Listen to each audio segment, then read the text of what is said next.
할렐루야. 오늘 이렇게 금요 예배에 오신 여러분 환영하고 축복합니다. 우리가 오늘도 주님께서 주시는 그 은혜를 우리가 사모하며 우리가 먼저 찬양함으로 주님 앞에 나아갔으면 좋겠습니다. 우리가 하나님을 정말 진정으로 사모하고 말씀을 사모하는 마음으로 주님을 더욱더 닮아가겠다는 그 마음을 우리가 가지시면서 우리 함께 주님을 찬양하며 우리 나아가도록 하겠습니다.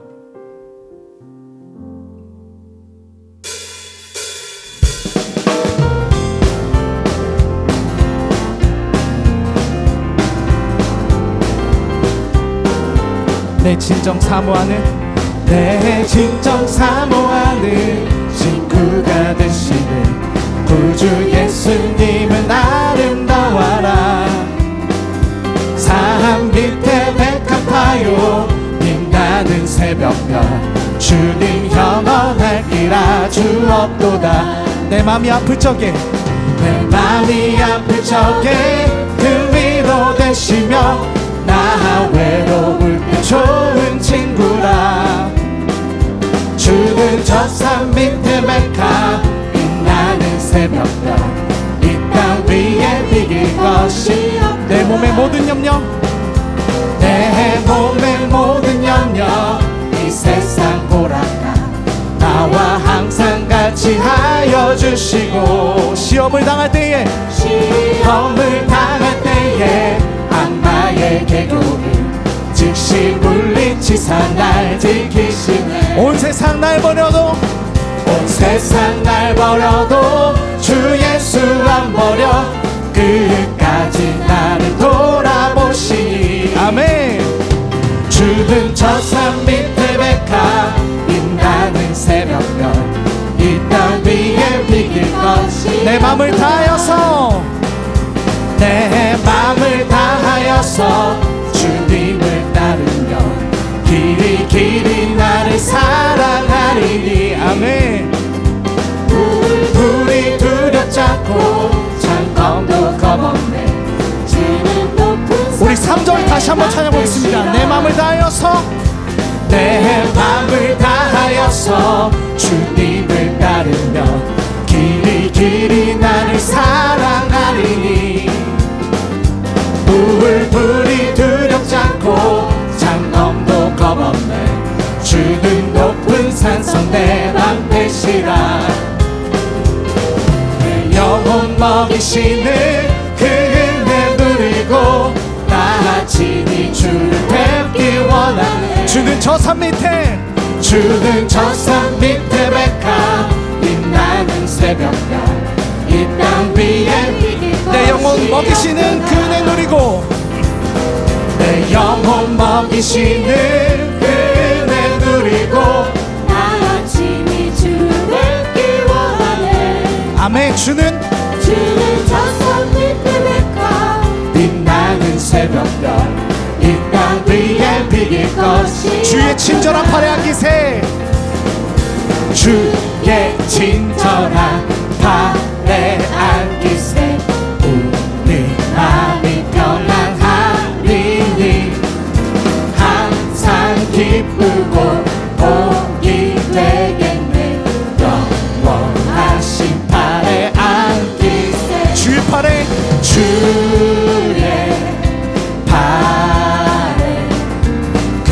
크신 팔에 안기세. 주의 팔에 영원하신 팔에 안기세. 날이 갈수록 주의 사랑이 광명하게 비치고 천성 가는 길 거기 가리니 영원하신 팔에 안기세. 주의 팔에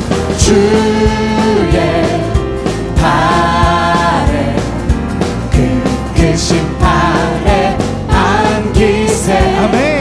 주의 팔에 우리 목소리 펴서 함께 주님 찬양합시다. 주의 보좌로 나아갈 때 주의 보좌로 나아갈 때에 기뻐 뻗찬 미소리 외치고 겁과 두려움 없어지리니 영원하신 팔에 아멘. 주의 팔에 그 크신 팔에 안기세 주의 팔에 영원하신 팔에 주의 팔에 그 크신 팔에 안기세 주의 팔에 영원하신 팔에 안기세 주의 팔에 그 크신 팔에 안기세 주의 팔에 영원하신 팔에 예수 이름을 예수의 이름을 세상의 소망이요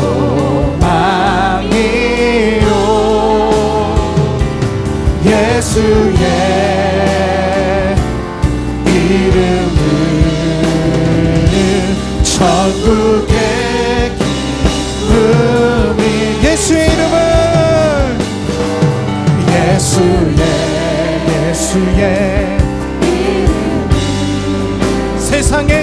세상의 소망이요 예수의 이름을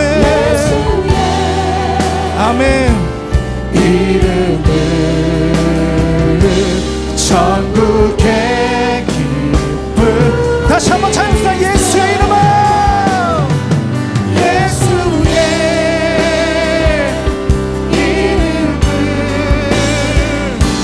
세상의 소망이요 예수의 이름을 천국의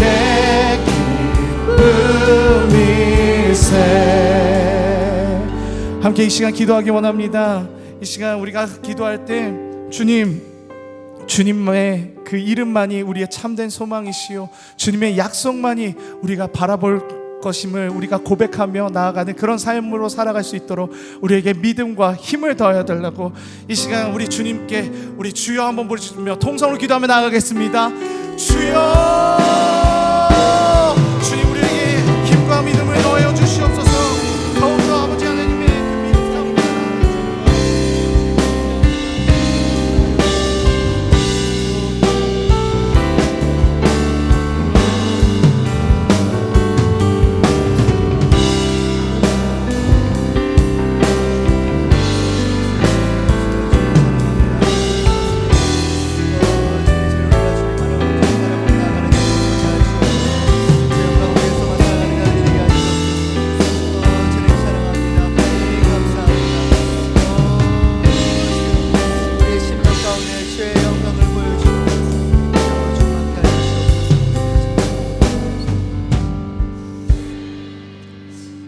시간 함께 계속해서 기도하며 나아갈 때 우리가 우리의 심령 가운데 하나님의 주인 되심을 거절하고 내 마음 내 뜻대로 행함으로 지었던 모든 죄악들을 주 앞에 회개하며 나아가기를 원합니다.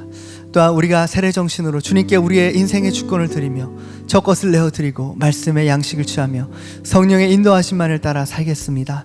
하나님, 주님이 왕으로 통치하시는 하나님의 나라가 우리의 삶과 가정과 교회와 나라와 열방 가운데 임하게 하여 주시옵소서. 이 시간에 우리 주여 세 번 부르시고 함께 회개하며 우리의 삶을 헌신하여 드리며 하나님의 나라를 위하여서 함께 기도하며 나아가겠습니다. 주여, 주여, 주여.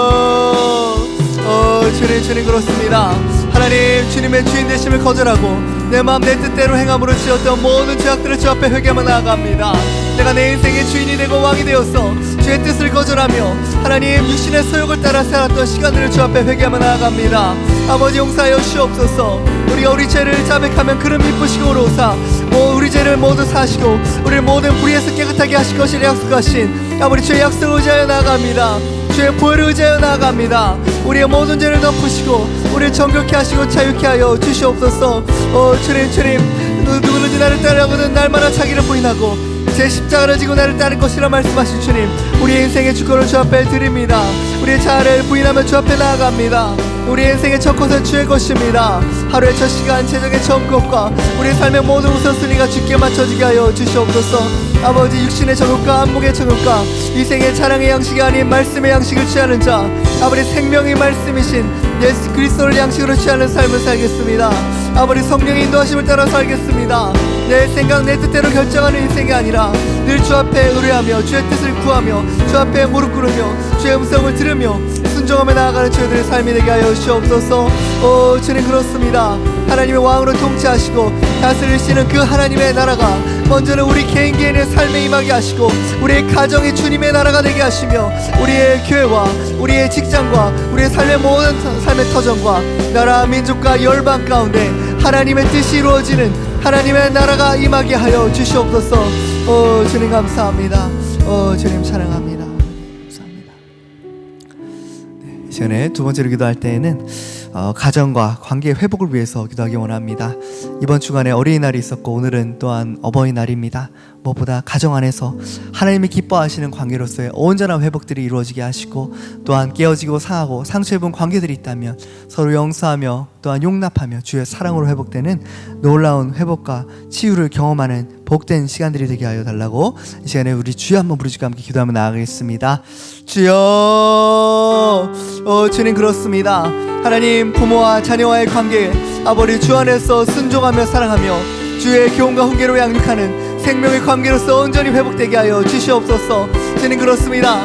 자녀들아 주 안에서 너희 부모에게 순종하라. 이것이 옳으니라. 내 어머니와 내 아버지 어머니를 공경하라. 이것은 약속 있는 첫 계명이니 이로써 내가 잘되고 땅에서 장수하리라. 또 아미들아 너희 자녀를 늙게 하지 말고 오직 주의 교훈과 훈계로 양육하라 말씀하신 아버지 그 주의 말씀을 의지하여 나아갑니다.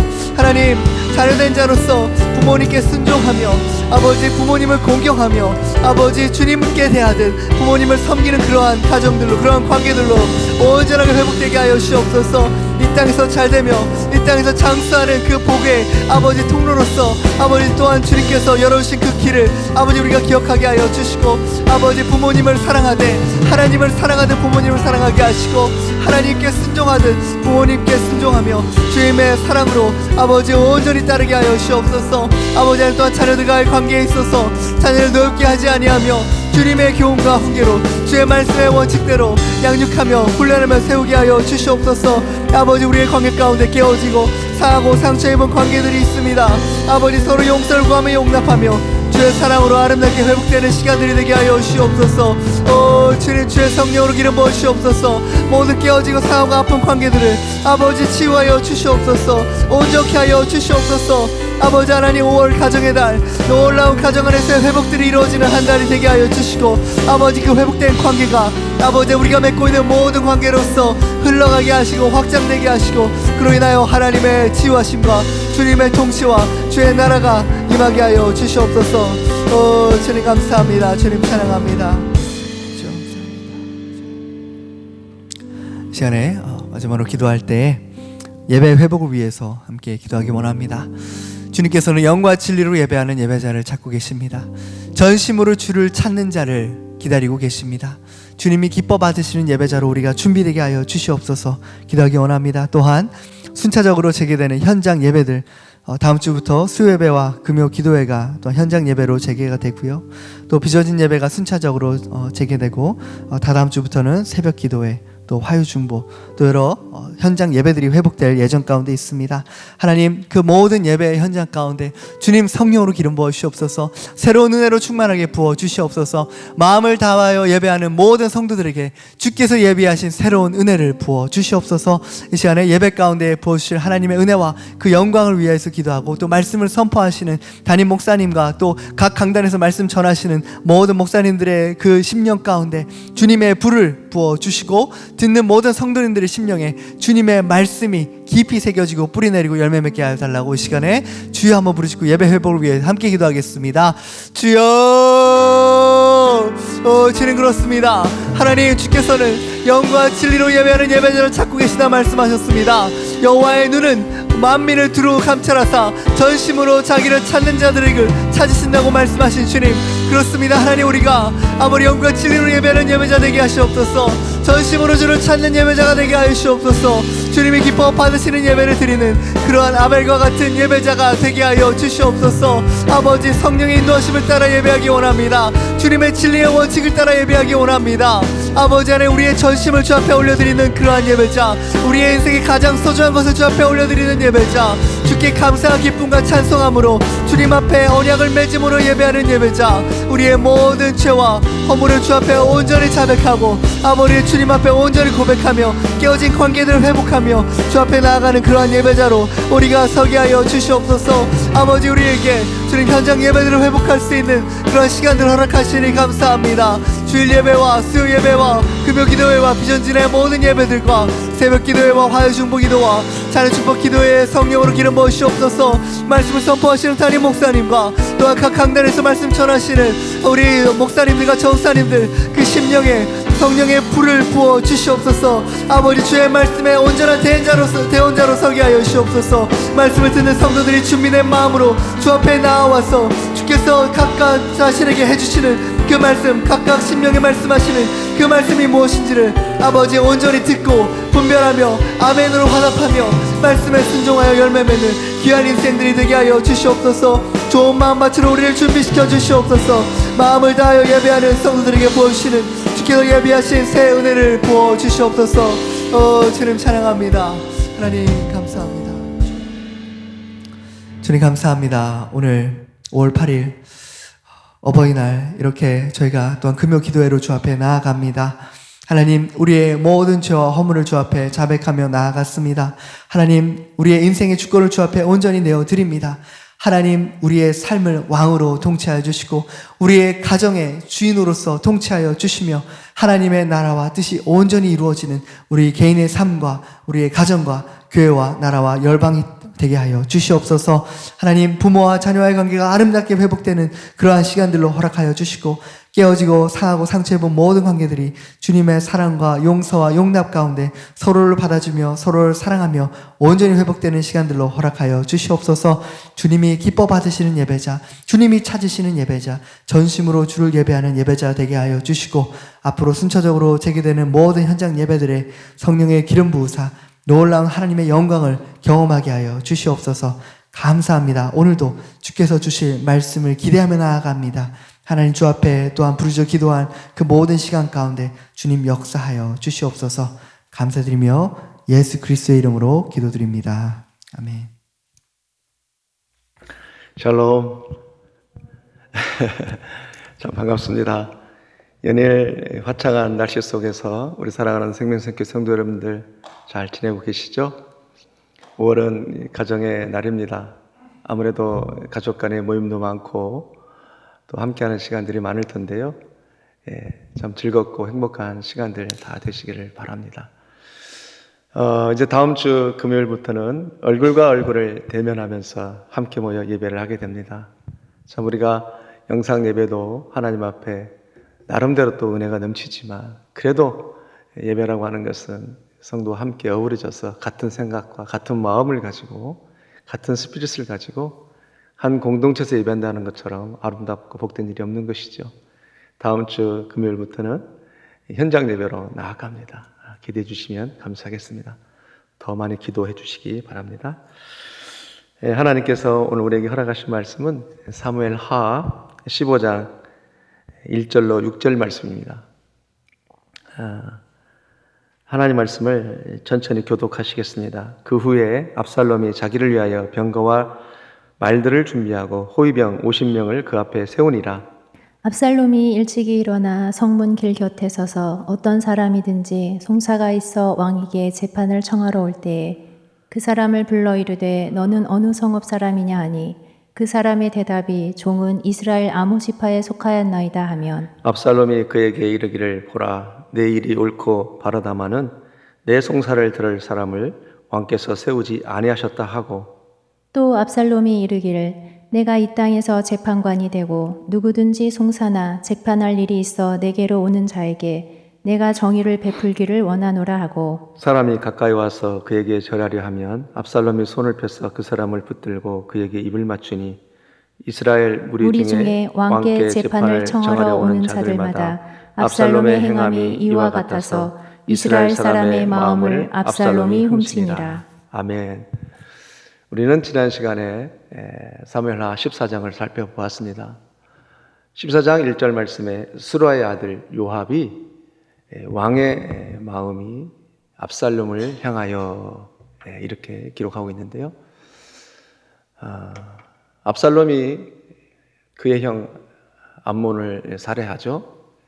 압살롬의 동생 다말을 강간했을 때 이제 그 복수하는 마음으로 압살롬이 암논을 살해하고 이제 구슬에 가서 3년간 망명 생활을 할 때에 다윗이 압살롬을 향하여 마음이 갔다는 거예요.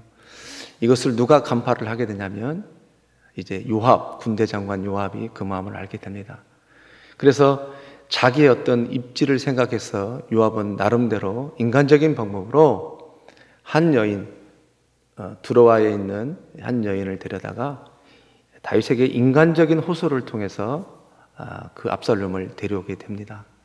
그 결과는 어땠어요? 좋지 않았습니다. 우리가 이 말씀을 통해서 우리에게 주시는 메시지는 뭐였냐면 우리가 어떤 문제를 해결하려고 할 때 사람의 방법이 있고 하나님의 방법이 있다고 말씀을 나누었습니다. 그러면 이것이 하나님의 방법이냐 사람의 방법이냐라고 했을 때 그 어떻게 알 수 있느냐? 그것은 바로 결과를 통해서 알 수 있다고 했습니다. 하나님의 방법은 그 결과가 하나님 앞에 회개하게 하고 또 사람 간에 서로 용서와 용서를 구하는, 그래서 온전한 회복이 그런 결과를 가져오면은 하나님의 방법으로 일을 해결했다라는 것이죠. 그러나 그 결과가 온전한 회복이 아니라 미봉책으로 그야말로 인간 중심의 사람의 감정에 호소를 해서 그것이 화해가 됐다라고 한다면 더 큰 문제를 야기시킬 수 있고 갈등을 가져올 수 있다라고 하는 것을 나누었습니다. 다시 말해서 문제 해결의 출발이 누구로부터 출발했느냐가 참 중요하다는 거예요. 어떤 문제를 해결하려고 할 때마다 우리는 항상 먼저 하나님 앞에 묻고 하나님 앞에 의뢰했을 때 하나님은 그 일 가운데 개입하셔서 하나님이 인도하신다는 것입니다. 그러면서 일을 해결해 나갈 때 이제는 그 초점이 어디에 두겠어요? 하나님에게 초점을 두는 것이죠. 이것이 하나님 보시기에 선하냐 아니면 악하냐. 그러다 보니까 결과는 자연스럽게 온전한 회복으로 간다는 것이죠. 그러나 사람이 중심이 되어져서 모든 것이 사람이 진행이 되어버리면 이제는 어떤 기준이 없기 때문에 결과가 더 큰 죄를 낳게 되든지 문제를 가져오게 된다는 것입니다. 그리고 또 하나의 문제는 지난 시간에 무엇을 살펴보았냐면 구슬에서 압살롬이 돌아왔지만 다윗과 압살롬은 온전한 화해가 아니라 다윗의 어정쩡한 화해, 어정쩡한 어떤 정치적 화해가 오히려 압살롬이 반역을 일으키게 되는 빌미를 제공하게 되었습니다. 그래서 우리에게 주는 교훈이 뭐였어요? 우리가 누군가하고 또는 가정에서 화해를 할 때 이 정치적 화해, 어정적인 화해, 어정적 판단은 더 큰 가정사의 어려움을 가져올 수 있다는 거예요. 그것을 우리가 지난 시간에 나누었습니다. 자, 오늘 본문은 15장인데요. 압살롬의 반역을 다루고 있습니다. 오늘 본문 1절에 보니까 그 후에 그럽니다. 그 후에. 그 후는 어떤 그 후에요? 다윗이 압살롬과 입맞춘 후에요. 1절을 읽어보면 이렇습니다. 그 후에 압살롬이 자기를 위하여 병거와 말들을 준비하고 호위병 50명을 그 앞에 세우니라 그래요. 다윗의 입맞춤은 어정쩡한 입맞춤이었잖아요. 용서도 아닌 용서 같은, 공의도 아닌, 그렇다고 해서 사랑도 아닌 정치적인 화해로 마무리된 이유, 그것이 바로 그 이유예요. 그러다 보니까 이제 그런 정치적인 화해, 어정쩡한 판단과 어정쩡한 화해를 통해서 2년 동안 가택연금을 하면서 고통을 가져보게 됐었잖아요. 그래서 입맞춘 다음에 이제 다윗이 그런 입맞춤 다음에 압살롬이 반역을 준비하게 되는데요. 여러분, 백성들 입장에서는 어떻게 생각할까요? 비록 어정적인 화해지만 다윗과 압살롬은 알죠. 본인들이 이 어정적인 화해를. 그러나 백성들은 모르잖아요. 그러니까 백성들은 왕자가 하는 일에 대해서 신뢰를 갖는 거예요. 그러니까 어떻게 한다라는 거죠? 1절에 보니까 그 후에 압살롬이 자기를 위하여 병거와 말들을 준비하고 호위병 50명을 그 앞에 세웠다 이렇게 얘기를 해요. 여러분, 이렇게 행동하는 것은 이제 가택연금도 풀리고 차기 대권이 압살롬에게 넘어간다라고 하는 생각들을 백성들이 갖기 시작했다는 거죠.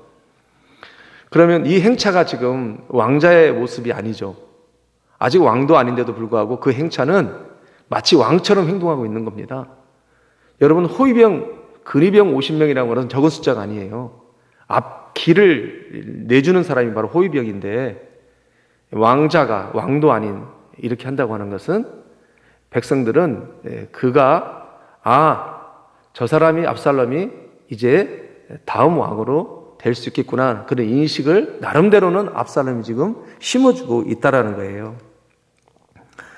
자, 그러면 2절과 3절을 보면 이렇습니다. 2절을 보면 이래요. 압살롬이 일찍이 일어나 성문 길 곁에 서서 어떤 사람이든지 송사가 있어서 왕에게 재판을 청하려 올 때에 그 사람을 불러 이르되 너는 어느 서금 어느 지파 사람이라고 이제 묻습니다.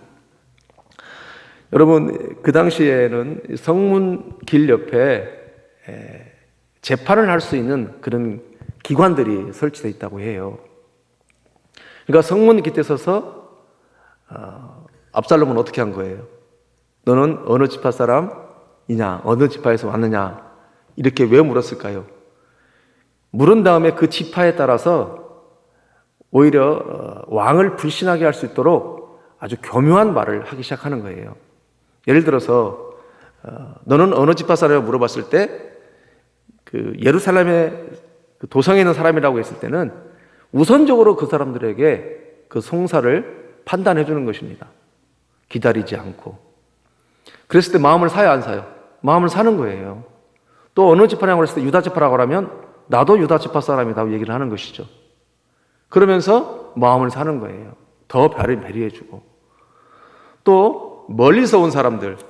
여러분, 멀리서 온 사람들은 어떻게 하겠어요? 3절에 보니까 압살롬이 그에게 이르기를 보라 내 일이 옳고 바르다마는 내 송사를 들을 사람은 왕께서 세우지 아니하셨다고 이렇게 얘기를 하죠.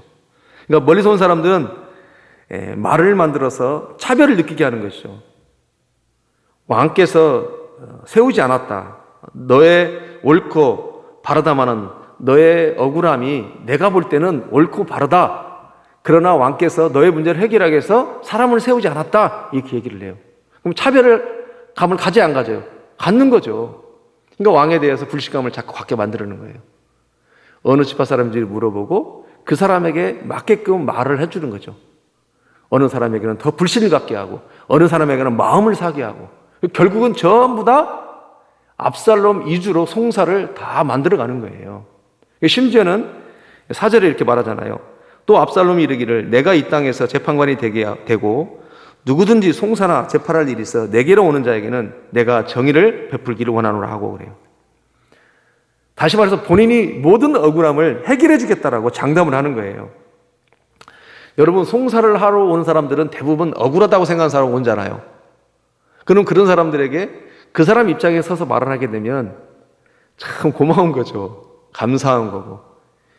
내 마음을 알아줄까 알아주지 않을까 그런 염려를 가지고 왔는데 내 편에 서서 말을 해주게 되면 얼마나 그 마음이 위로가 되고 좋겠어요.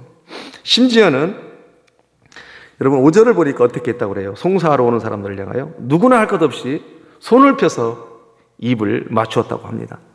사람이 가까이 와서 그에게 절하려 하면 압살롬이 손을 펴서 그 사람을 붙들고 그에게 입을 맞추니 그래요. 압살롬을 향하여 왕자니까 엎드려서 절하려고 하면 얼른 엎드리기도 전에 가서 아이고 왜 이러시냐고 괜찮다고 그러면서 살갑게 한 거예요. 눈높이로 맞춰준 거죠. 계속해서 입 맞춘다고 하는 것은 입과 입을 맞추는 게 아니에요. 코로나 걸립니다 그러면. 그러니까 입 맞춘다고 하는 것은 볼과 볼을 댄다 그런 의미예요. 또는 어깨를 댄다 그런 의미입니다. 자, 이 입맞춤의 의미는 뭐예요? 환영한다는 의미죠. 그리고 내가 너를 수용한다는 의미예요. 또 내가 네 편이다 그런 의미인 것이죠. 여러분 생각을 해보세요. 왕자가 가만히 있는데 신하가 먼저 가서 입을 맞추겠어요? 볼을 대겠어요? 그럴 수 없는 거잖아요. 근데 이 왕자는 어떻게 했다는가? 압살롬은 먼저 엎드리려고 할 때 손을 내밀어서 손도 잡아주고 볼도 맞춰주고. 여러분 생각해 보세요. 감동이에요, 감동이 아니에요. 감동이죠. 여러분 그 당시에 이렇게 해서 안 넘어올 사람이 있어요? 압살롬은 지금으로 말하면 그 당시 원빈이에요. 그렇잖아요. 여러분 그 사마 14장 25절에 뭐라고 그래요? 압살롬을 향하여 그 외모를 머리부터 발끝까지 흠이 없다고 얘기합니다. 우리 25절 26절 한번 읽어볼까요? 시작. 온 이스라엘 가운데서 압살롬같이 아름다움으로 크게 칭찬받은 자가 없었으니 그는 발바닥부터 정수리까지 흠이 없습니다. 그의 머리털이 무거움으로 연말마다 깎았으며 그것을 달아본즉 그의 머리털이 보통 왕의 저울로 200세겔이었더라. 그러죠. 200세겔.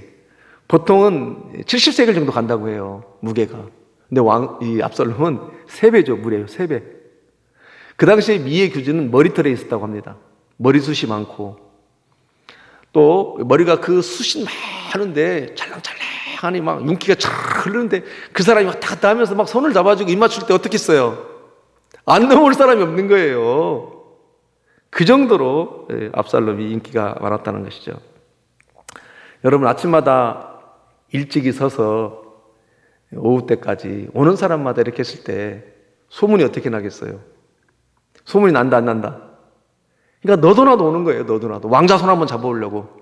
우리가 연예인 손 한번 잡아보는 것도 영광이라고 얘기하는데 참 좋다고 얘기하잖아 아이들도. 근데 하물며 왕의 손을 잡아주고 왕자의 손을 잡고 왕자가 볼을 맞춰주고 이거는 너무너무 행복한 거죠. 그렇게 해서 6절에 보니까 마음을 훔쳤어요. 6절 한번 다시 읽어볼까요? 시작. 이스라엘 무리 중에 왕께 재판을 청하려 오는 자들마다 압살롬의 행함이 이와 같아서 이스라엘 사람의 마음을 압살롬이 훔치니라. 21세기 이 시대도 그렇게 매스미디어가 발달되었어도 백성들의 마음을 뭡니까? 감추잖아요. 눈을 가리기도 하잖아요. 근데 그 당시에는 더 가리울 수가 있는 거죠.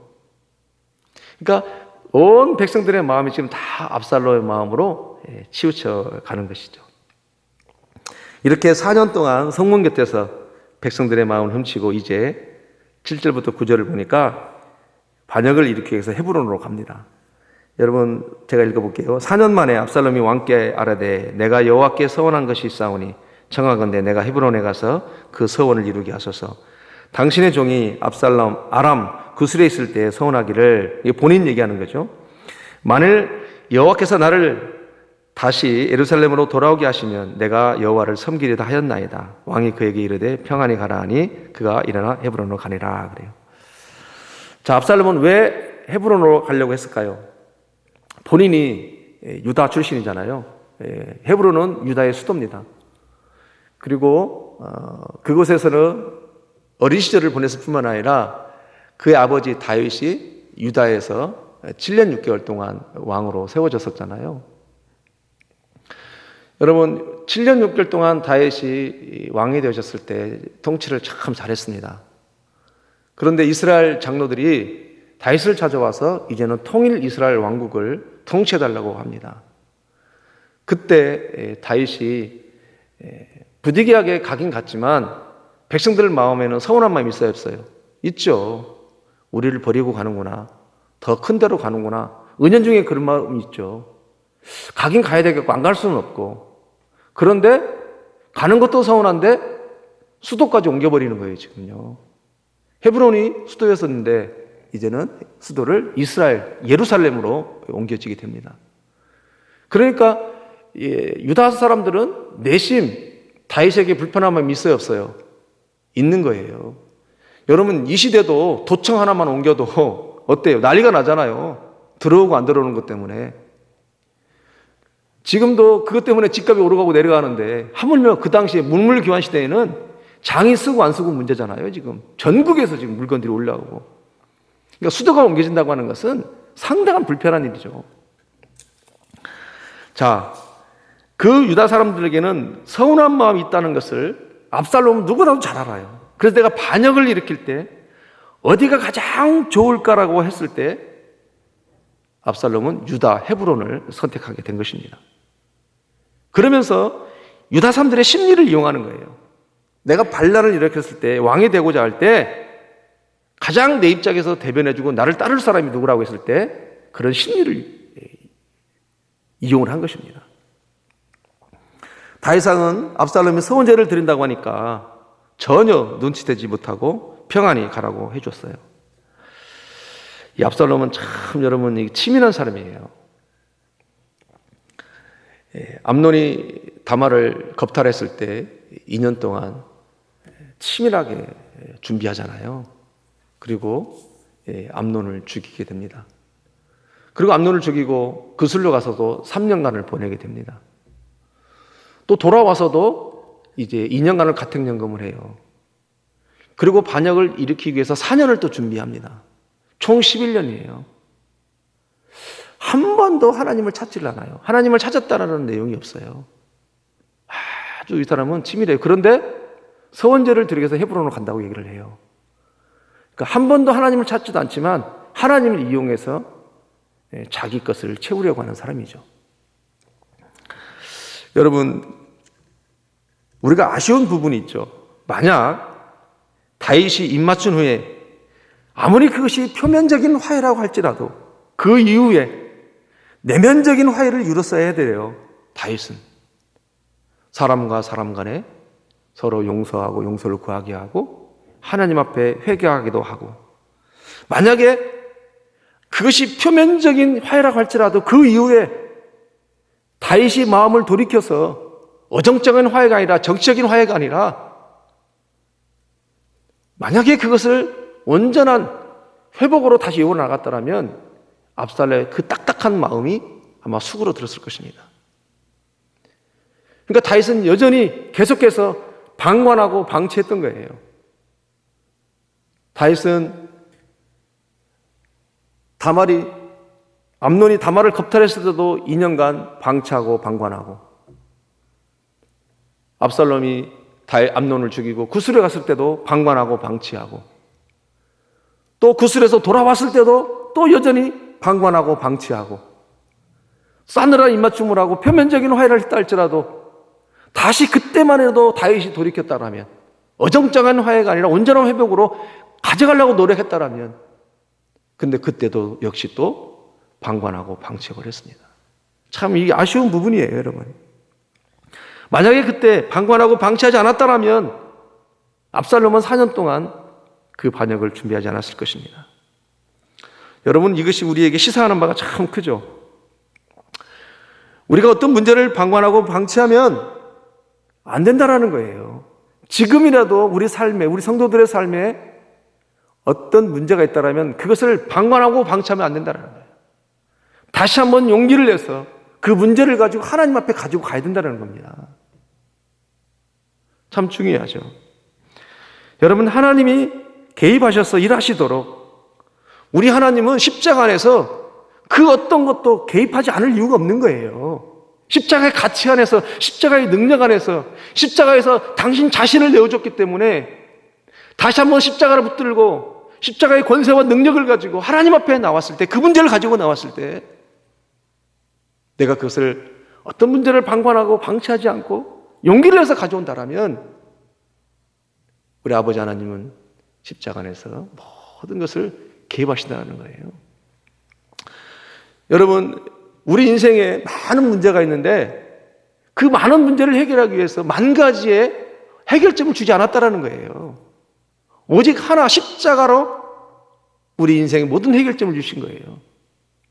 여러분, 고린도전서 전체 핵심이 뭐예요? 바울이 말하는 것은 고린도 교회의 음행의 문제, 파당의 문제, 또는 이혼의 소송의 문제, 다양한 문제가 있을 때 그 문제를 해결하기 위해서 다양한 해결책을 주지 않았어요. 바울이 뭐라고 하냐면 너희가 십자가 앞에 자랑할 것이 무엇이냐 이렇게 얘기를 해요. 다시 말해서 모든 문제를 다시 한번 방관하고 방치하지 아니하고 십자가 앞으로 가져오게 되면 겸손해지는 거예요. 십자가 앞으로 가져오게 되면 너희가 십자가 앞에 자랑할 것이 무엇이느냐? 십자가 앞에 교만이 내려지게 되고, 십자가 앞에 탐욕이 내려지게 되고, 십자가 앞에 욕심이 내어지게 되고, 십자가 앞에 용서가 일어나게 되고, 십자가보다 앞설 것이 없다는 거예요. 가정의 문제, 자녀의 문제, 인생의 문제, 관계의 문제, 모든 신앙의 문제까지도 우리가 방관하고 방치하면 안 된다는 거예요. 용기를 가져야 된다. 다시 한번 이 문제를 가지고 하나님 앞에 가지고 나와야 한다는 것입니다. 어제 어떤 성도님이 저를 찾아오셨어요. 두 분이서 찾아오셨는데, 지난주 금요 설교를 들으면서 하나님 주시는 마음이 있어서 저를 찾아오셨어요. 지난주에 말씀이 뭐였냐면, 이제 다윗의 문제를 풀어내기 위해서 요압이 누구를 찾아갔어요? 두고와 연을 찾아서 불러드리잖아요. 그때 나단 선지자를 찾아갔다라면 나단 선지자는 그의 방향을 잘 잡아줬을 거라는 거예요. 온전한 회복이 나갈 수 있도록. 근데 그 얘기를 듣고 그분의 가정들의 문제를 가지고 자기들이 지금까지 자기들이 문제를 풀어나가려고 보니까 너무 꼬였다는 거예요. 그래서 이 문제를 풀어나기 위해서 목사님과 함께 기도를 요청하고 있는 그대로 솔직히 말해주면서 같이 풀어가자고 요청을 해왔어요. 여러분, 참 이게 중요해요. 왜 우리 생명선교회 진 목사님들이 왜 계십니까? 예배를 섬기고 여러분들의 신앙을 돕는 것도 중요하지만 그런 문제를 같이 기도해주고 상의하고 논의하고 같이 울고 같이 웃고 그러기 위해서 목사님들을 세워준 거예요. 우리 목사님들을 잘, 이 표현이 죄송하지만 활용해야 된다, 활용해요. 우리의 세워진 목적은 우리를 위해서 여러분들이 있는 것이 아니라 여러분들을 위해서 우리가 있는 거예요. 참 중요해요. 같이 기도하고 같이 풀어나가기 위해서 하나님이 여러분들을 섬기라고 우리를 세워줬기 때문에 찾아오셔서 같이 논의하시고 그렇게 해야 된다는 것을 여러분들에게 권면하고 싶습니다. 여러분, 압살롬은 이제 반역의 모든 준비를 끝내놓고 유다 지파 중심으로 반역을 일으킵니다. 10절부터 11절인데요. 같이 읽겠습니다. 시작. 이에 압살롬이 정탐을 이스라엘 모든 지파 가운데 두루 보내 이르기를 너희는 나팔 소리를 듣거든 곧 말하기를 압살롬이 헤브론에서 왕이 되었다 하라 하니라.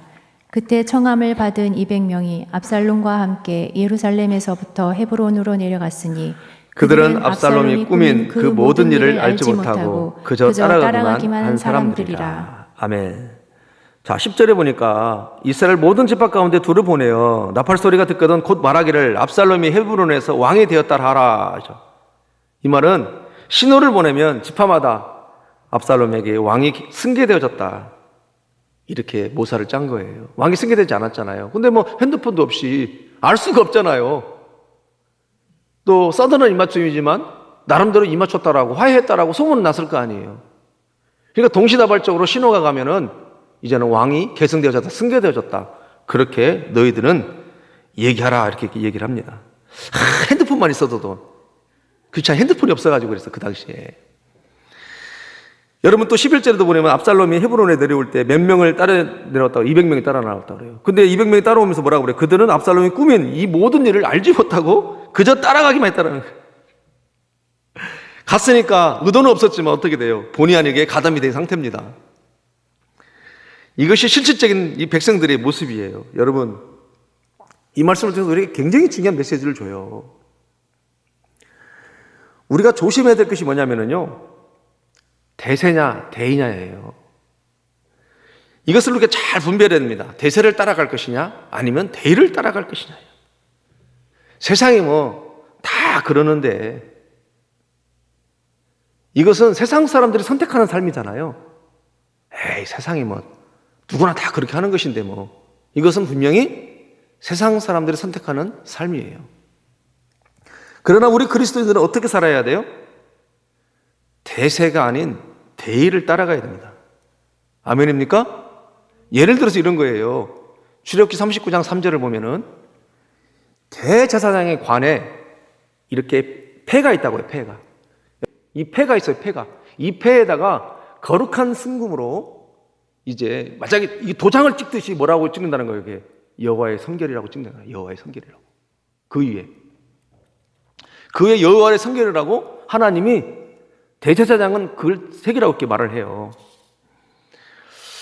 자, 그렇다면 우리 역시도 대제사장이신 그리스도를 따라 이 세상에서 제사장으로 부름을 받았고 또 대제사장이신 그리스도를 따라서 살아야 되는 것이 우리의 본분이잖아요.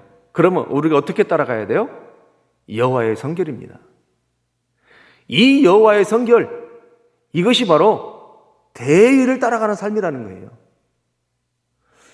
여러분, 세상이 다 그러니까가 아니라 제사장들은, 하나님의 사람들은, 그리스도인들은 여호와의 성결이 바로 대의를 따라가는 삶이라는 것입니다. 더 쉽게 말씀드리면 이렇습니다. 대제사장이 지성소에 들어갈 때에 방울을 달고 들어가잖아요. 우리가 잘 아는 것처럼. 그러면 그 지성소에 들어가서 대제사장이 움직일 때 방울 소리가 딸랑딸랑 나요. 근데 죽거나 움직이지 않으면 소리가 안 날 거 아닙니까? 근데 수행을 하게 되면 소리가 돼요. 자, 여러분, 우리 인생 가운데 누구를 딸랑딸랑 따라다녀야 돼요? 대제사장인 그리스도의 삶을 우리는 수행을 하고 따라가야 되는 것이, 이것이 바로 중요하다는 것입니다. 우리가 이 시대에 불편을 감수하고 대세를 따르지 않고 살아야 될 중요한 대의 명분이 바로 하나님의 백성들이고 그리스도인이고 바로 제사장으로 부르받는 우리의 여호와의 성결 대의 명분이 우리에게 있다는 거예요. 아멘입니까? 불편을 감수하고도 살아가야 할 대의 명분이 우리 하나님의 사람들에게 주어진 것이 바로 여호와의 성결이라는 거예요. 참 중요합니다. 그런 대의 명분을 우리에게 수여되고 부여됐음에도 불구하고 이거를 깨닫지 못하고 다른 사람들이 하는 거니까 다 해야 한다고 생각한다면 이것은 바로 대세를 따라가는 삶이라는 거예요. 세상 사람들이 다 그렇지, 이것은 세상 사람들의 선택하는 삶이에요. 우리는 대제사장이신 그리스도로 연합되어진 사람이고 하나님의 사람이기 때문에 그렇게 했다는 거예요. 오늘 그 200명이 압살롬이 무슨 일을 꾸미는지도 모르고 따라갔다고 했잖아요. 세상이 무슨 일을 꾸미는지도 모르고 세상이 우리를 어떻게 하는지도 모르고 아무 생각 없이 대세로 살아가서는 안 된다는 거예요. 늘 깨어있으라 그러잖아요. 하나님이 늘 깨어있으라. 이 시대에 너에게 믿음을 보겠느냐. 불편을 감수한다는 것이 은혜라는 거예요. 이것이 특권이라는 거예요.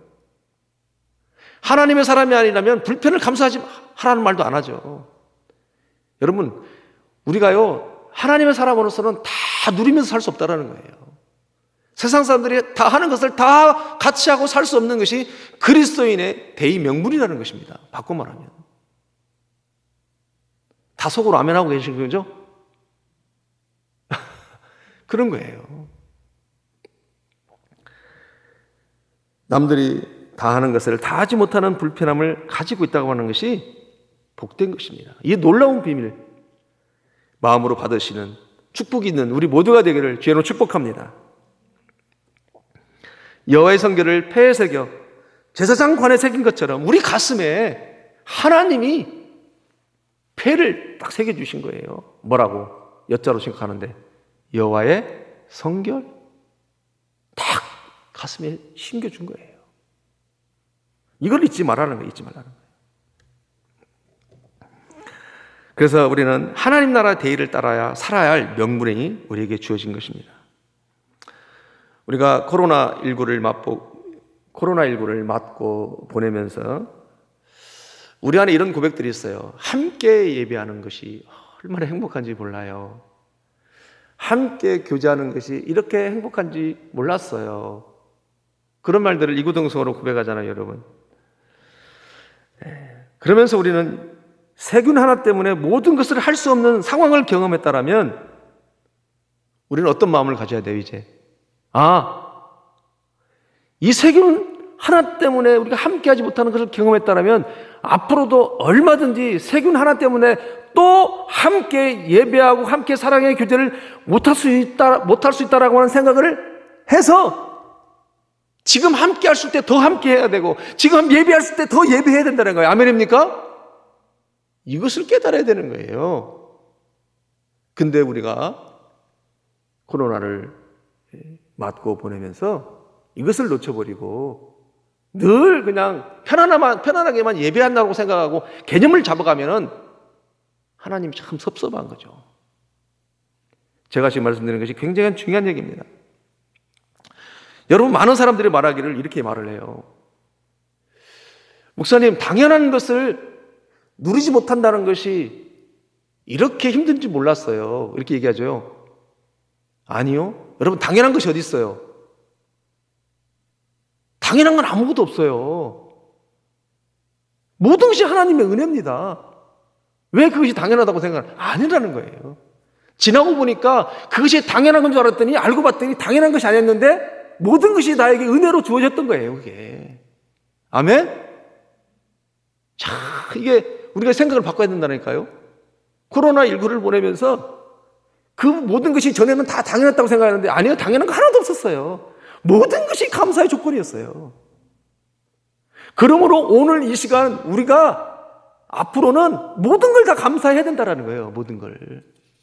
모든 걸 물질이든 뭐 건강이든 집이 있든 뭐 또 하여튼 직장이 있든 모든 것이 그건 당연한 게 아니에요.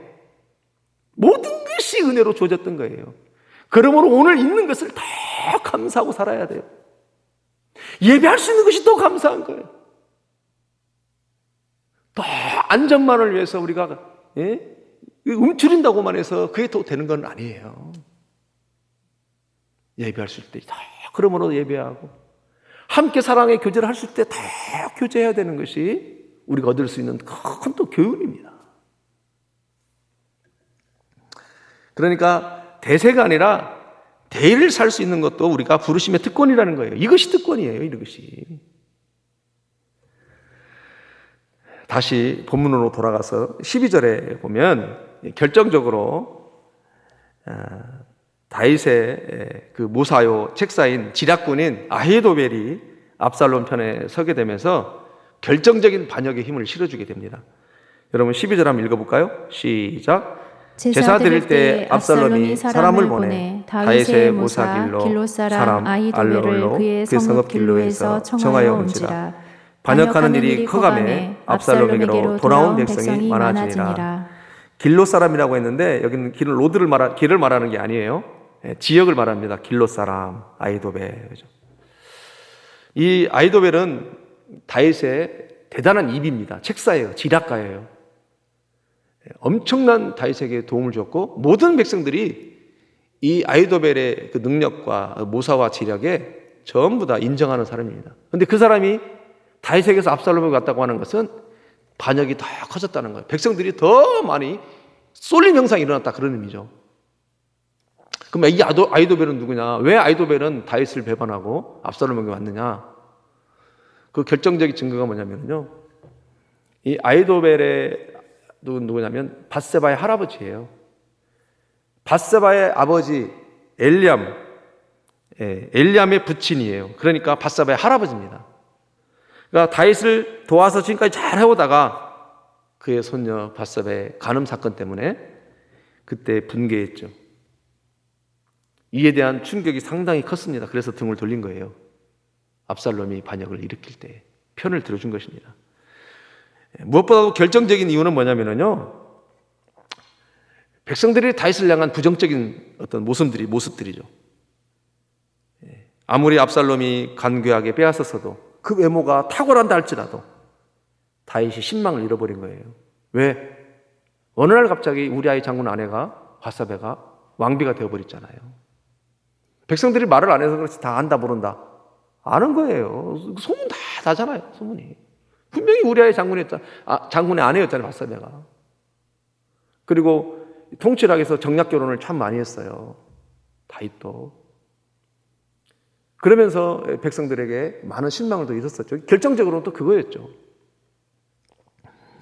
결국 이 압살롬은 반역에 성공을 하게 되는데 13절부터 15절을 보면 이렇습니다. 전령이 다윗에게 와서 말하되 이스라엘의 인심이 다 압살롬에게로 돌아갔나이다 한지라. 다윗이 예루살렘에 함께 있는 그의 모든 신하들에게 이르되 일어나 도망하자. 그렇지 않으면 우리 중 한 사람도 압살롬에게 피하지 못하리라. 빨리 가자. 두렵건대 그가 우리를 급히 따라와 우리를 해하고 칼날로 성읍을 칠까 하노라. 왕의 신하들이 왕께 이르되 우리 주 왕께서 하고자 하시는 대로 우리가 행하리이다. 보소서 당신의 종들이다 하더라. 그래요. 다윗의 행렬은 참으로 슬픈 행렬이 시작됩니다. 여러분, 이 모든 열매와 결과가 어디서부터 시작된 거예요? 다윗의 어정쩡한 판단, 다윗의 어정쩡한 화해, 정치적인 화해가 이 모든 열매와 결과를 맺게 됐습니다. 그러니까 왕국의 빌미를, 반란의 빌미를 내어주게 된 것이죠. 다윗이 참 이 정치적으로 부하에게 당한 것도 아니고, 여러분, 자식에게 이렇게 당했다고 했을 때 그의 그 심정은 어땠을까요? 참 비참했을 거예요. 그리고 급히 살기 위해서 도망가야만 하는 그 다윗의 심정, 얼마나 비참합니까? 도망가면서 어떤 일이 있었냐면 16절에 보니까 왕이 나갈 때 그의 가족을 다 따르게 하고 후궁 10명을 왕이 남겨두어 왕궁을 지키게 하니라 그래요. 여러분, 참 이상하죠? 그의 가족과 또 여러 후궁들이 있을 텐데 데리고 가는데 10명의 후궁들은 남겨놓고 갑니다. 왜 남겨놨을까요? 여러 가지 설이 있을 수 있는데 두 가지를 볼 수가 있죠. 이제 머지않아 곧 돌아온다라고 생각했기 때문에 이제 후궁을 남겨놓고 있을 수도 있고, 또 그들이 남아서 또 다 간 건 아니니까 누군가 관장하고 또 어떤 통제하고 그런 일도 있어야 되니까 이렇게 남겨놨을 수도 있는 것이죠. 그런데 3월 16장 22절에 뭐라고 얘기해요? 이에, 다음 장이었잖아요. 이에 사람들이 압살롬을 위하여 옥상에 장막을 치니 압살롬이 온 이스라엘 무리 앞에서 그의 아버지 후궁들과 더불어 동침하니라 그래요. 백주 대낮에 백성들 보는 앞에서 이를 저지릅니다. 자, 여러분, 다윗이 밧사바의 간음 사건의 일의 도모를 어디서 했죠? 옥상에서 시작했죠. 옥상에서. 말씀 보니까 옥상에서 왕궁을 거닐다가 11장 2절이죠. 옥상에서 일이 시작되어졌습니다. 압살롬이 이 후궁들을 옥상에서 그대로 다시 저질렀던 그 엄청난 대가를 아들이 옥상에서 재현을 하게 됩니다. 여러분, 이것이 바로 죄의 영향력이라는 거예요. 죄의 속성을 이렇게 흘러간다는 것입니다. 분명히 하나님은 다윗이 나단 선지자의 이야기를 듣고 침상의 요가 적실 정도로 회개를 했어요. 그때 하나님이 뭐라고 말씀하셨어요? 내가 너한테 용서를 하겠다. 그러나 너의 집에 칼이 영원히 끝이지 않을 것이다. 그리고 뭐라고 그랬어요? 백주 대낮에 너는 은밀한 가운데 일을 행했지만 너는 너의 후손들이 백주 대낮에 이런 일을 벌일 것이라고 그때 하나님이 말씀하셨었어요. 여러분, 12장 10절과 11절에 그렇게 써 있잖아요. 사마에 보십시오. 칼이 내 집에서 영원히 떠나지 아니할 것이다. 11절은 뭐라고 그래요? 내가 내 눈앞에 내 아들을 빼앗아 이웃들에게 주리니 그 사람들이 내 아내를 더불어 백주에 동침하리라. 하나님이 다윗 회개할 때 분명히 용서는 하지만 대가를 치른다고 말씀하셨어요. 자, 다윗에게는 이런 압살롬의 행동이 그 평생의 대단한 아픔의 시간이었을 것입니다. 여러분, 제가 또 이렇게 자료를 찾아보니까 고대 사회 때는 이제 한 나라가 한 나라를 점령하게 되면 그 왕비들을 그 점령한 왕이 동침을 하게 된답니다. 그래야만이 모든 걸 접수됐다, 종지부를 찍었다, 이제는 내 나라가 됐다, 그런 의미랍니다. 이게. 그러니까 참 여러분, 이게 하나님의 무서움이에요. 이게 바로 하나님의 기억하심이죠.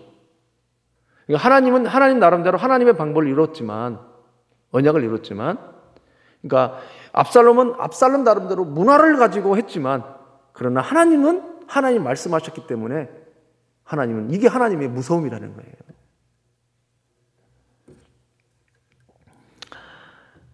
자, 이제 말씀을 맺으려고 하는데요, 여러분. 하나님은 또 이 이야기를 통해서 우리에게 무엇을 하고 싶어 하실까요? 무슨 이야기를 우리에게 말씀하고 싶을까요?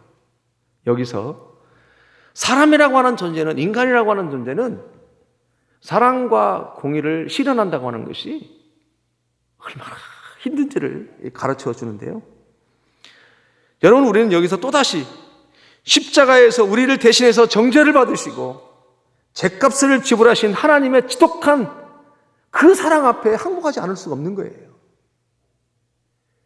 인간이라고 하는 것이 아무리 공의와 사랑을 실현하려고 한다 할지라도 한계가 있고 불가능하다는 것을 우리가 깨달을 때에 다시 한번 십자가 안에서 우리의 모든 죄악을 대신해서 정죄받으시고 십자가의 죄의 대가를 지불하시고 우리를 사랑하신 하나님의 그 지독한 십자가의 사랑 앞에 우리는 항복하지 않을 수 없는 거예요. 여러분, 십자가의 사랑, 우리의 구원은 절대로 공짜가 아니라는 거예요.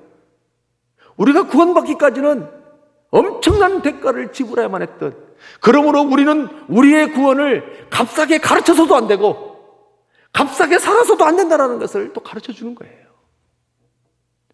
우리는 십자가의 사건이, 우리의 구원이 때로는 공짜로 생각하는 경우가 많아요. 아니요, 하나님이 죽은 사건이라니까요. 그러므로 우리는 대세를 따라갈 거냐, 대의를 따라갈 것이냐라고 했을 때 기꺼이 하나님 나는 대의를 따라가겠다, 기꺼이 나는 내 인생의 불편을 감수하겠다라고 고백을 해야 되는 거예요. 우리는 이 십자가의 사랑이 그저 값없이, 물론 은혜로 받았으니까 우리 입장에서는 값없이지만 하나님의 입장에서는 당신이 죽은 사건이라니까요. 그러므로 절대로 우리는 이것을 값싸게 가르쳐서도 안 되고 값싸게 살아서도 안 되는 거예요. 그러므로 나는 오늘 뭐라고 기도해야 돼, 하나님 앞에. 우리가 하나님 앞에 영광 돌린다고 했을 때 말로만 영광이 아니라니까요, 진짜로. 하나님, 내가 여호와의 성결이라고 하는 대의 명분을 나에게 주신 것을 인뿔을 택해서 내 가슴에 새겨주신 그 하나님 앞에 내가 그걸 살지 못해서 애통해하고 몸부림쳐야 할 일이지 값싸게 여기서 값싼 삶을 살면 안 된다는 거예요. 온전한 값진 삶을 살지 못할 망정 더 값진 삶을 살기 위해서 여호와의 성결을 기억하고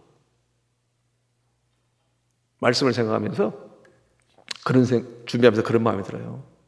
구원이라는 것이 뭘까라고 했을 때 우리는 구원을 말씀으로 구원받는다고 하는데 아니에요, 여러분. 말씀으로 구원받는 게 아니에요. 말씀 다 알아야 한다 구원받는다면 말씀 모르는 사람은 그럼 구원 못 받아요?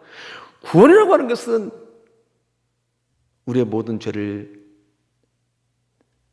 대신 정죄받으시고 십자가에 돌아가신 하나님의 그 지독한 사랑 때문에 우리가 구원받은 거예요. 말씀 우리를 성장케 하는 거죠. 말씀 우리를 그것을 알게 하는 거죠. 말씀을 읽는데 십자가를 없는 사람이 있어요. 말씀은 아는데 예수가 없는 사람이 얼마나 많은지 모릅니다. 굉장히 제가 지금 도전적인 얘기를 하는데 위험스러운 얘기일 수도 있고 그런 엄밀히 가만히 생각해 보세요. 이 십자가의 가치가 얼마나 큰지. 우리가 더 예배해야 되고 더 함께 모여서 사랑의 교제를 나눠야 할 이유가 바로 여기 있는 거예요. 참 우리가 먹고 마셔보지만 우리 인생이요 늘 한계가 도달합니다. 먹고 마시는 게 그게 우리에게 채워짐이 없더라고. 처지간 사람은, 하나님 백성은 예배해야 되고 하나님 백성들끼리 같이 교제하고 인정받고 사랑받고, 세상 나가봐 누가 우리를 인정해 줍니까? 서로 하나님 안에서 인정해주고 사랑해주고, 얼마나 이게 아름다운 일인지. 그러니까 우리가 참 조심스러운 부분이 있지만 더 하나님 앞에 예배할 수 있을 때 예배해야 되고, 누군가를 섬길 수 있을 때 더 섬겨야 되고. 지난번에 제가 얘기했잖아요. 어떤 성도들이 저한테 얘기할 때, 목사님 그렇게 믿던 사람이 보고 싶더라고 했다잖아요. 어떤 사람이 그렇게 믿던 사람이 너무 보고 싶더라고요. 이제는 우리가 미워해서는 안 돼. 사랑해야 돼, 사랑. 참 중요한 것이죠. 말씀을 맺겠습니다, 여러분. 이제 17절, 18절을 보니까 뭐라고 얘기해요? 우리 같이 읽어볼까요? 시작. 왕이 나가매 모든 백성이 다 따라서 벳베르학 이르러 멈춰서니 그의 모든 신하들이 그의 곁을 지나가고 모든 그렛 사람과 모든 블렛 사람과 및 왕을 따라 가드에서 온 모든 가드 사람 600명이 왕 앞으로 행진하니라. 아멘. 이제 압살롬이 반역을 선고해서 다윗이 슬픔의 행렬, 도망가는 그런 행렬 가운데 있는데, 거기에도 지금 많은 사람들이 그 행렬에 동참을 하게 됩니다. 제가 17절, 18절만 시간이 없어서 여기까지만 준비를 했는데, 그 뒤에 보면은요, 구구절절 또 다윗을 같이 따라가요. 여러분, 결국 지금 하나님은 누구 라인에 서 있는 거예요? 다윗 라인에 서 있는 거잖아요. 하나님은 많은 사람이 다윗의 그 행렬에 따라갑니다. 그러면 이 도망가고 있는 다윗을 따라가는 일이, 여러분, 고단함이 예비되어 있어요? 편안함이 예비되어 있어요? 고자로 시작하는데 고단함이 예비되어 있죠. 어쩌면 엄청난 고단함일 수도 있고 목숨을 건 동조일 수도 있어요. 오늘날에 누구를 말하는 거예요? 여러분, 그리스도인들, 성도를 말하는 겁니다. 우리가 그리스도를 따라간다고 하는 것은 참 평안함도 있지만 고단함도 있다 없다? 있어요. 그 백성들이 다윗의 행렬에 고단함은 알면서도 그 슬픔 행렬에 다 참석합니다. 따라갑니다. 이런 엄청난 주님을 따라가는 행렬은 지금 이 조국 강산에서도 일어나고 있고, 전 세계 선교지에서 일어나고 있고, 오늘 여기 앉아있는 분들도 그렇게 주님을 같이 불편을 감수하면서 따라가는 여러분들이에요. 이것이 바로 성도의 삶이라는 거예요. 성도의 삶은 날마다 편안함만 있는 게 아니다. 고단함의 삶이 있을 수 있고 불편함의 삶을 감수하면서 가는 것이 성도의 삶이라는 거예요. 보라, 내가 세상을 이겼노라. 세상을 이긴 자의 삶은 세상을 따라가지 않기 때문에 오히려 고단한 삶, 때로는 불편한 삶도 있다라는 것입니다. 고단함을 알면서도 주님이 걸어가신 그 길을 기꺼이 가겠다라고 하는, 오늘도 끝없는 행렬이 이어지고 있습니다. 그렇게 힘들어도 우리는 하나님이 정하신 대의를 따라가는 우리 모두가 되기를 주여로 축복합니다. 기도하시겠습니다. 하나님 아버지, 참 감사합니다. 다윗의 어정쩡한 화해가 참 방관과 또 방치로 이어지면서 압살롬이 반역을 일으키게 되고, 그런 이 과정들을 통해서 우리에게 주시는 메시지가 참 많았습니다. 하나님, 반역을 일으킬 때 또 따라가는 사람들을 보면서 우리의 인생이 대세를 갈 것이냐, 대의를 따라갈 것이냐, 또 우리는 불편함을 감수하면서라도 대의를 따라가야 할 명분이 있다고 하는 것을 오늘 가르쳐 주셔서 감사합니다. 그것은 참으로 엄청난 십자가에 우리 하나님이 죽으셔서 나를 대가를 지불하고 산 놀라운 은혜가 우리에게 부어져 있기 때문에 그렇게 되는 줄 믿습니다.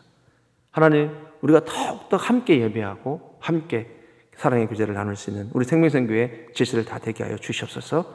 예수님의 이름으로 기도합니다. 아멘. 우리 찬양하시겠습니다. 십자가에서.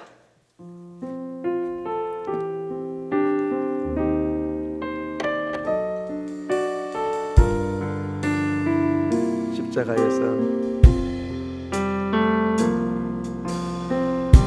십자가에서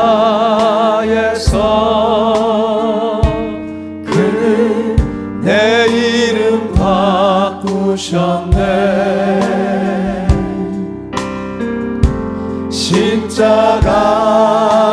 십자가에서 그는 내 이름 바꾸셨네. 고아에서 아들로 고아에서 아들로 거절해서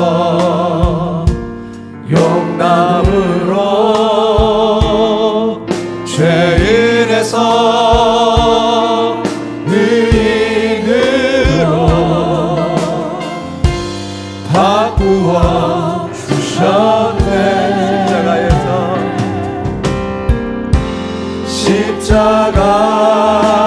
십자가에서 그는 내 이름 바꾸셨네.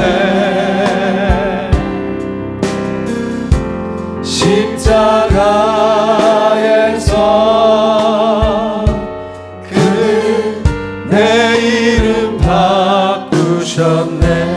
저주에서 축복으로 저주에서 축복으로 원수에서 여인으로 장기에서 시부로 바꾸어 주셨네.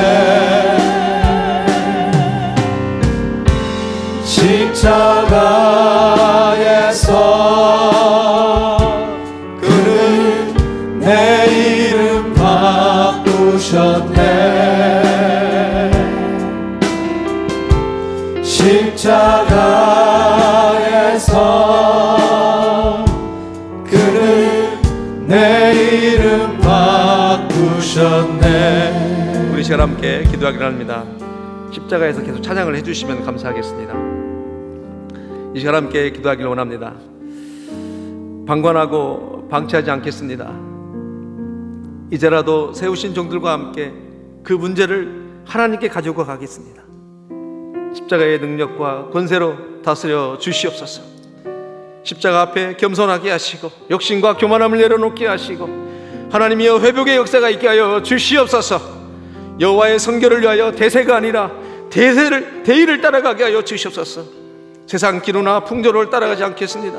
여호와의 성결을 이루기 위해서 불편을 감수하더라도 대의 명분을 따라가겠습니다. 우리 그렇게 하나님 앞에 기도하기를 원합니다. 기도하시겠습니다. 하나님 아버지 감사합니다. 고맙습니다. 내 삶 가운데 우리의 삶 가운데 여전히 방관하고 방치하는 삶이 있습니다. 하나님 회복해야 할 그런 많은 영역들이 있음에도 불구하고 방관하고 방치하는 우리의 삶이 있었음을 용서하여 주시옵소서.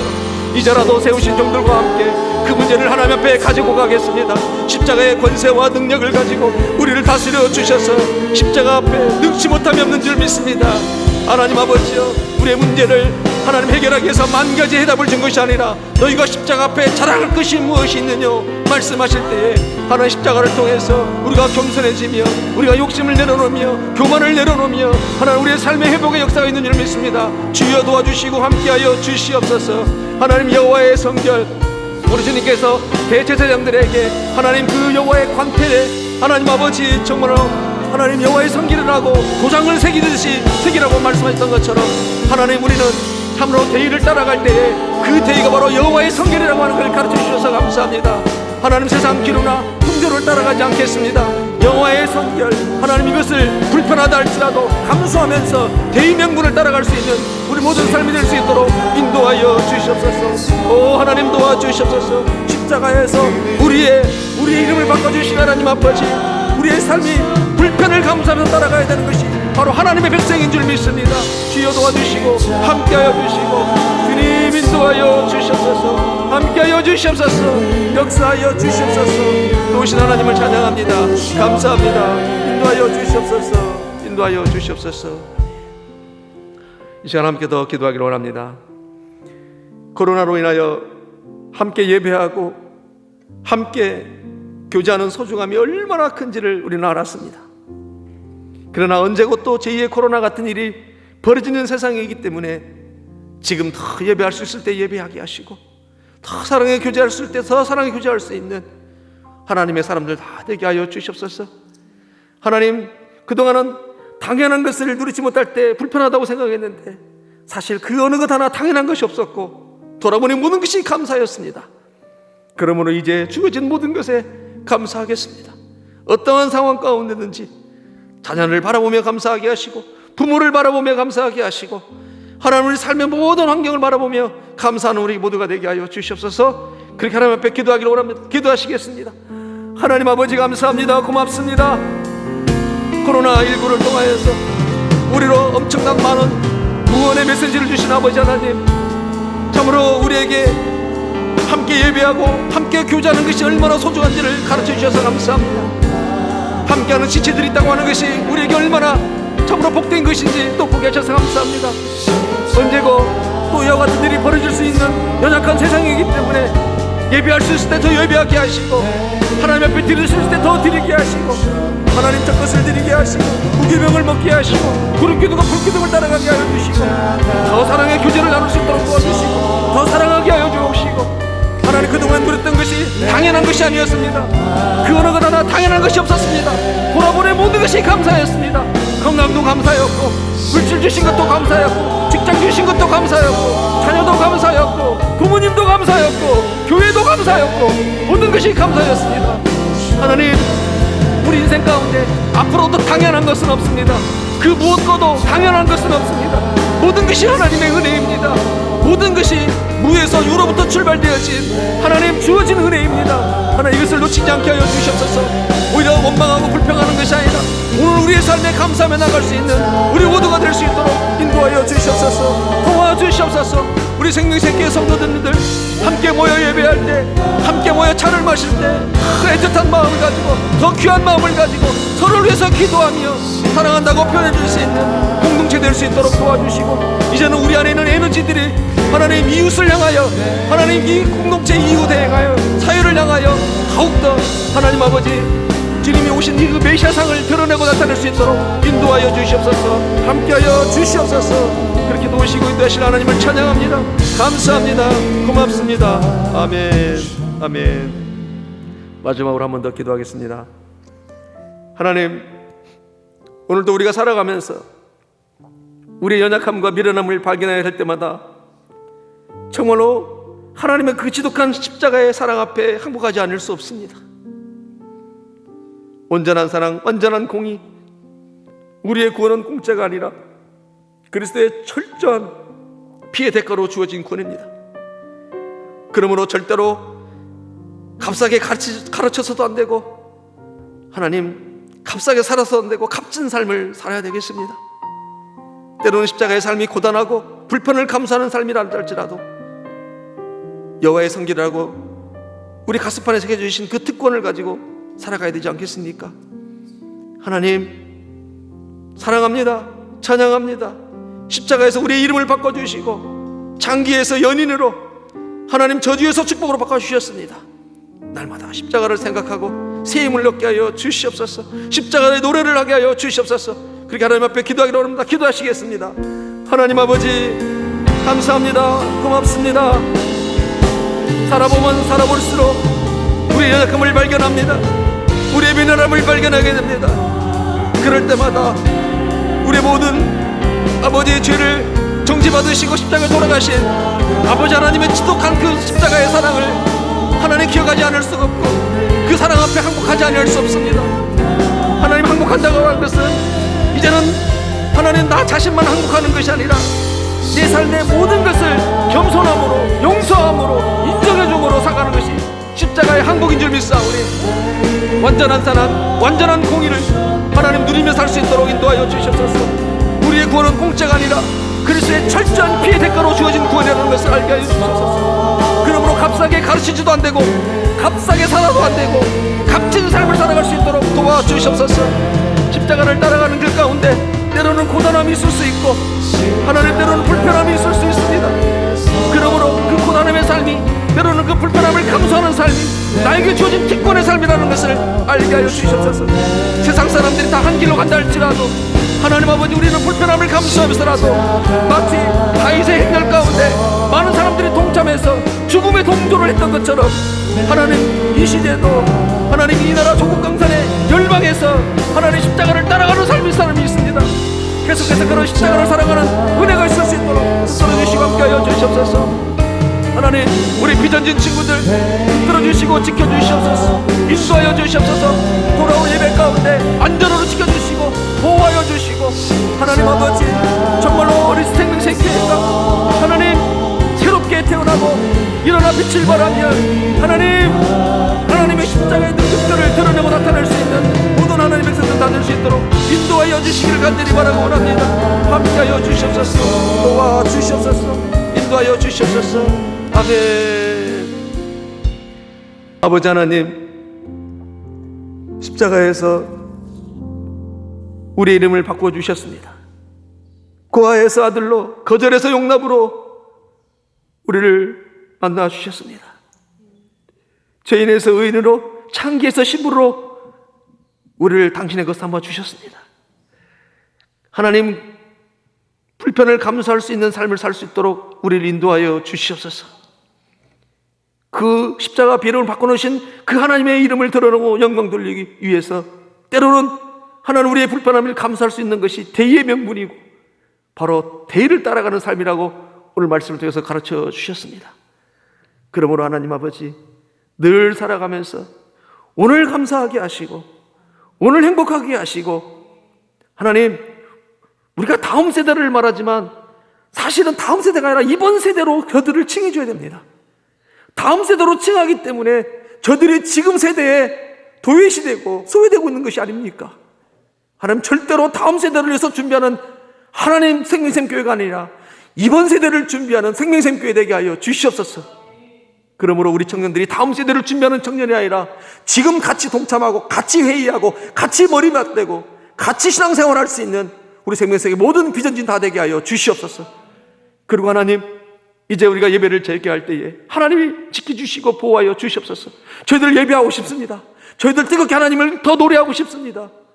하나님, 우리의 부족한 결단과 판단 가운데 간섭해 주셔서 우리에게 맡기지 마시고 하나님의 친히 주장해 주셔서 우리 사랑하는 자녀들의 모든 삶의 자리와 걸음걸이와 삶의 동선까지도 하나님께 지켜보아 주셔서 하나님 예배가 온전히 아름답게 성공적으로 드려지는 은혜가 있게 하여 주시옵소서. 감사합니다. 고맙습니다. 함께 하신 하나님, 우리에게 말씀하신 하나님을 찬양하며 예수님의 이름으로 기도합니다. 아멘.